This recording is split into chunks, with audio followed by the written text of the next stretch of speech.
Doutor, vamos lá? Vamos lá. Preparado? Opa. Existem várias perguntas aqui, hein? Vamos várias. responder o máximo possível. Vou começar com o Facebook, então. Coloca o Facebook na tela aí. A pergunta é da Aline Marcelo Cristina. Ela disse o seguinte: Oi, Lu, tudo bem? Tudo bem, Aline? É o seguinte, tenho muita cólica e queria saber o motivo. Tomo remédios e não faz o efeito. O que ela tem que fazer? Eu tenho que passar por avaliação ginecológica mesmo, tá? A cólica pode não ser nenhuma doença grave, pode ser normal, é comum várias mulheres que têm esses quadros de cólica menos intensos, né? Agora, toda cólica muito intensa que te impede de trabalhar, que te atrapalha no dia a dia da sua vida durante o período menstrual, deve ser investigada e serem afastadas as possibilidades de doenças. Existem várias medicações que a gente pode usar, desde analgésicos comuns até anti-inflamatórios, que hoje são considerados os melhores. E às vezes até o uso de anticoncepcional, Lu, que pode melhorar a cólica também. Certo. Mas aí vai depender da causa. Depender da causa, e né? aí tem que avaliar, investigar para definir certinho. A Karen Berreira, também do Facebook, ela escreveu assim, olha, é verdade, eu nem sei disso, hein, doutora? Olha só que polêmico. É verdade que chá de unha de gato e uxi amarela, não sei nem o que é isso, é bom para limpar o útero e facilita para engravidar ou é só conversa? Lu, não conheço esse produto, igual você falou, eu também não conheço assim. Aí eu não vou saber responder se é bom ou não. Mas até onde eu sei, não tem nenhum produto que limpe o útero. O útero não precisa ser limpo, na verdade, né, Lu? Muita gente confunde o sangramento menstrual como sujeira. E, na verdade, não é uma sujeira. O útero ele se prepara durante o período inicial do ciclo menstrual para que você fique grávida. Quando você não fica grávida, ele vai desprezar aquele material que foi preparado, né, porque não vai ser utilizado, e vai começar um novo preparo, para que aquilo não fique envelhecido, né? Então, por isso que sai um sangue. A diferença é que é diferente de cortar o dedo, porque o dedo saiu, por exemplo, se cortou o dedo, sai sangue limpinho e tal, é só sangue. Do útero não, sai o sangue misturado com esse tecido que se preparou que não vai ser usado. Certo. Mas não é uma sujeira. Então, assim, a gente não tem produtos para limpar o útero. Então, aí eu não conheço o produto exatamente para te dizer, mas a princípio a gente não usa nada. Perfeito. 3315-1390, pode ligar que eu anoto a perguntinha aqui também, tá bom? A Andréia, do Jardim Nova Olinda, ela pergunta: inchaço e dor nos seios sempre é normal? Pode ser, Lu. Pode ser? Pode. Olha, já não sabia no período disso. menstrual, toda a alteração hormonal que acontece para quando você vai menstruar favorece um acúmulo de líquidos, uma retenção hídrica e essa sensibilidade, a mastalgia que a gente fala. Isso todo mês acontece. Então vai deixando às vezes pequenas cicatrizes. Antigamente se falava muito em fibrodisplasia ou displasia mamária ou doença policística, algumas coisas assim. E hoje se agrupou tudo isso, como são todas alterações benignas da mama e típicas pela produção hormonal, se chamam alterações funcionais benignas da mama. E aí depende muito da sensibilidade de cada um, mas realmente tem mulheres que têm um seio muito sensível e vão tendo sempre bastante dor. Às vezes usando alguns anticoncepcionais, alguns remédios que a gente pode usar, isso tende a amenizar. Mas infelizmente pode acontecer. A Débora Nogueira aqui do Facebook, ainda relacionado aos seios, ela tem uma irmã que tem um bebê de 2 meses e ela amamenta, mas está sentindo muita dor no seio. Aparece algumas pedrinhas no bico do seio dela e parece um grão de areia. Quando sai, fica um buraquinho no local. Por que será que isso acontece? Isso pode ser calcificação do leite mesmo, tá, Lu? Às vezes, se os ductos que estão ali para liberar o leite que está sendo produzido, eles ficarem um pouco obstruídos, acumular muito aquilo lá, pode calcificar. E aí, eventualmente, na hora que mama, ou se ela fizer a expressão, ou uma massagem no mamilo, pode sair aquilo. Claro que aquela região ficou mais dilatada um pouco, fica como se fosse um buraquinho. Em geral, não é nada para se preocupar. Se isso está incomodando muito, aí tem que passar por avaliação para ver se tem que usar algum anti-inflamatório, alguma medicação local para minimizar isso, mas em geral não é nenhum problema grave. A Regiane Oliveira, ela colocou assim no Face, gente, ó. Gostaria de perguntar para o doutor se é normal sentir dor quando passa alguns dias sem ter relação sexual. Lu, não tem muito a ver, tá? Na verdade, assim, ter relação ou não vai fazer falta para sua vida, vamos dizer assim.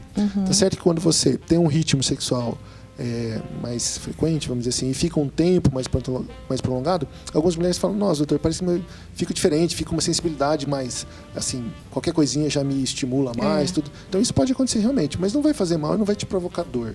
Pelo menos não é para ser assim. Então, se ela tem tido uma dor nesse período, tem que ser avaliado. Se não tem algum outro problema, alguma outra coisa que está acontecendo para avaliar. Mas doença grave, normalmente não vai acontecer nada, não. Só por ficar sem ter relação. A Edna, do José Jordano, ela ligou e disse o seguinte, ó: tem que fazer preventivo mesmo quem não tem útero?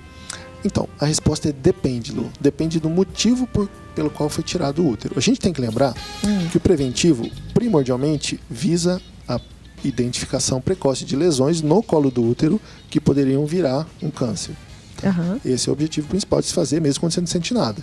Agora, se você tirou o útero, por exemplo, por um mioma ou por um sangramento inespecífico que não tem nada a ver com câncer, às vezes a gente pode passar por períodos mais longos sem fazer o preventivo. Agora, se o motivo que te levou a tirar o útero foi porque tinha uma lesão dessas que poderiam um dia virar um câncer, você tem que manter uma avaliação ainda periódica. Certo. Não precisa ser todo ano, vamos dizer assim, mas tem que fazer periodicamente. E você não vai deixar de passar no ginecologista anualmente. Lembrando que tem mama, tem ovário, tem outros órgãos que você deve passar. Né, então, colher o preventivo, às vezes, pode ser que não seja necessário que se faça todo ano. Lembrando também que tem vagina, tem vulva, que também são sede de, às vezes, lesões ou alterações. Então, você não precisa colher o exame todo ano, às vezes, mas passar pelo ginecologista preventivamente você deve continuar passando. A Elaine Souza deixou uma pergunta no Face muitíssimo interessante. Olá, Lu, tudo bem? Tudo bem, Elaine? Gostaria de saber do doutor se tem algum remédio para secar o leite. Tem, Lu, tem sim. Eu não sabia disso. Para algumas pessoas que têm dificuldade ou não conseguem, por algum motivo, teve um problema que não vai poder amamentar, por exemplo, teve uma infecção e aquele antibiótico acaba prejudicando o bebê e ela não vai poder amamentar. Ou situações, por exemplo, infelizmente, com mulheres que são portadoras do HIV, que têm restrição para amamentação, às vezes produzem muito leite e a gente tem que ajudá-las a não deixar produzir. E existem remédios, sim, específicos que vão ajudar a secar. O principal é não colocar o neném para mamar, né, Lu? Porque o principal estímulo que te faz produzir leite é ter um neném, por exemplo, sugando no seio e fazendo a produção de leite. Só que se isso não for suficiente, às vezes é necessário sim usar remédio para secar. A Márcia ligou, 3315-390. Aproveita, não perde tempo. A Márcia disse o seguinte, perguntou, quando está na menopausa, pode ter sintomas da TPM? Em geral não, né, Lu? Porque assim, aquela produção e variação hormonal tão importante que acontece, que é responsável pelos sintomas da TPM, não vai acontecer. Tá? A mulher já parou de sangrar, uma das causas de sintomas mais intensos de TPM é o sangramento exagerado. Então, em geral, não. O que não se pode confundir, sim, existem algumas distimias, que são variações do humor, relacionadas a aquelas depressões leves, esses quadros, que podem dar sensações semelhantes ao de uma TPM, por exemplo, quando é o estresse, o nervosismo, aquela baixa autoestima, o desânimo, tudo. Então, deve ser avaliado, mas em geral não é para ser da menopausa, não. A Adriele Salles, do Facebook, ela perguntou assim, Lu, o meu médico disse que tenho que emagrecer por causa do microcisto. Por que será? Quem tem microcisto tem que emagrecer? Tem. Por quê, doutor? Na Qual verdade, é a relação? assim, Lu, a obesidade, são várias causas para que você tenha microcistos no ovário. E às vezes não é tão simples você descobrir isso. Mas o tratamento não é só usar um remédio para regular a menstruação. A obesidade, ela vem tanto como uma consequência dos microcistos, então tem pessoas que desenvolvem os microcistos de ovário, a síndrome de ovário micropolicísticos, e isso faz ela ganhar peso, porque é uma alteração metabólica. Agora, tem pessoas que não têm o ovário micropolicístico, ganham peso por algum motivo, e esse excesso de peso é o responsável, a causa do ovário micropolicístico. Então, o peso está sempre relacionado. Então, tratar adequadamente o ovário micropolicístico, além de usar medicações que controlem os ovários e que regulem a menstruação, que estimulem para quando vai engravidar, é sempre perder peso. Se você tem uma alteração de peso e tem ovário micropolicístico, você deve voltar ao seu peso normal, fazer o possível. Não adianta só usar um remédio, que isso não vai ser o suficiente. Tem que controlar o peso. Gente, né? Tudo está girando em torno da balança aí também, né? Quando a gente aumenta o peso, as chances de acarretar várias doenças é muito grande. É muito grande. Né? Toda essa alteração metabólica, né, Lu? Colesterol, diabetes, é tudo relacionado. Os riscos de uma pessoa que não tem doenças, só porque é obesa e sedentária, desenvolver diabetes é 30%. Nossa, gente. Você pode não ter histórico nenhum de família de nada. Você ficou obeso, ficou um pouco mais velho, claro, né? Obeso e sedentário, 30% de risco a mais para ter diabetes. A Lu Piornedo, aqui do Facebook, ela deixou uma pergunta interessante que eu já ouvi falar também, algumas amigas minhas também já passaram por isso. Sinto muitas dores de cabeça uns 10 dias antes da menstruação. É muito forte a dor. É problema isso? Pode não ser problema nenhum, Lu. Existe, assim, um dos sintomas que pode estar relacionado à síndrome de tensão pré-menstrual é a cefaleia, dor de cabeça, tá? Agora, o que acontece é o seguinte, existem pessoas que têm enxaqueca, e aí, são vários estímulos que podem desencadear a crise de enxaqueca, como, por exemplo, um alimento, um estímulo visual, excesso de luz, essas coisas. E um desses estímulos pode ser a variação menstrual hormonal que acontece no período menstrual, que é o que a gente chama até de enxaqueca menstrual. Mas é uma enxaqueca, você vai ter que fazer a avaliação toda direcionada para investigar enxaquecas. E isso, talvez a variação hormonal e a menstruação pode desencadear a crise. E aí você faz um tratamento para enxaqueca. Olha a Vera do São Francisco, ela ligou, ela disse o seguinte, ela tirou o útero faz 10 anos e ela tem um cisto pequeno no ovário. Certo. De 3 meses para cá, ela começou a sentir dor no que seria o útero, mas ela já não tem mais o útero. Na verdade, deve ser uma dor naquela região do abdômen onde estava o útero, né, Lu? Ali tem cicatriz, onde foram dados os pontos que foi retirado o útero. Tem outros órgãos, então tem intestino, tem bexiga, tem músculo, tem inervação.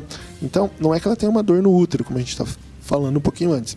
Mas ela pode ter uma dor abdominal por um outro motivo. Se o cisto for um pouquinho maior, o cisto pode doer. Cistos muito pequenos, não. Então ela vai ter que passar por uma avaliação para ver o quanto esse cisto pode estar fazendo isso ou o quanto é uma outra causa que deve ser investigada de dor. A Tatiane Cristina do Facebook, ela colocou assim, doutor, fiz o teste de farmácia, é confiável? Hoje é muito confiável, Lu. Joia. Às vezes ele dá negativo porque ainda não estava no prazo certo de fazer. Entendi. Então não é que ele errou, é que você ficou muito ansiosa e fez antes da hora. Então, calma. Mas quando ele deu positivo, você pode ficar tranquila que com certeza você está grávida. Então, a Tatiane, ela fez o teste de farmácia, deu negativo. Mas o mês passado não desceu, veio normal. Será que posso estar grávida? Voltei a tomar a pílula. O que deve fazer? Vai ter que passar e fazer um exame mais detalhado. Porque assim, pode acontecer de o exame dar negativo, como eu falei, ficou muito antes ou ainda não estava no prazo que o exame poderia ficar positivo e eventualmente o exame dar negativo e ela está grávida. Agora, se ela não tem sintomas, se não tem nenhuma outra coisa que chame atenção para a gravidez, talvez tenha menos chance. Mas para ter certeza ele tem que fazer ou o exame no sangue mesmo, que ele é um pouco mais confiável, fazer um ultrassom para avaliar como é que está o útero e os ovários e definir uma outra causa. Existem várias causas que podem fazer a menstruação ficar um pouco bagunçada, ou às vezes atrasar. A principal numa paciente jovem é a gravidez.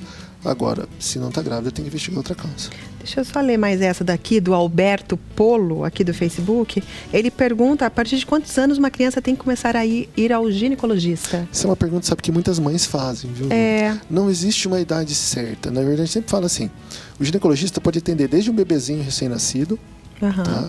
Do ponto de vista ginecológico mesmo, até uma senhora de 90 anos, não tem problema.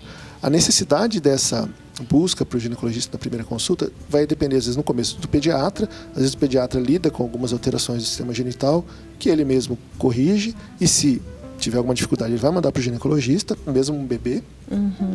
E quando não é por isso, aí é quando a menina sentir necessidade, Lu. Porque muitas 11, coisas... 10 anos. Então, esse é o período em que normalmente ela vai menstruar a primeira vez, e surgem dúvidas, o corpo muda. Agora, aí depende da abertura que ela tem com os pais. Porque às vezes os pais vão esclarecer muitas coisas dela. Se eles tiverem essa capacidade e ela ficar tranquila com relação a isso, ótimo, não precisaria obrigatoriamente ir.